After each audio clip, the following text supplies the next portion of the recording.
Vale, bueno, nire aste hontako esperientzia, espero baino zailagoa izan da. Uste nuen azkenien izango zela gure orain arteko eguneroko bizitzan bezala jarraitzea, baina bai zailtasunak eduki ditudala lagunekin bereziki, lagun erdaldunekin edo gure harremanak beti erderaz izan diren hoiekin euskerara aldaketa hori egitea.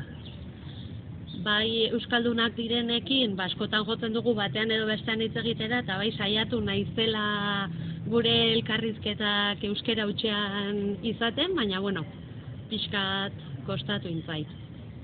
Eta esperientzi positibo bezala edo, lanean kasualitatez atzo guraso bilera eduki genuen, eta etorri zian gurasoetatik, pentsatzen genuen zuzenan gazteleratzen beharko genula, eta gure sorpresa izan zen denak euskaldunak ziala, bat izan ezik, baina euskera zondo ulertzen zula, eta bera gazteleraz galdetu bazezaken, ez zekala inon garazoikan.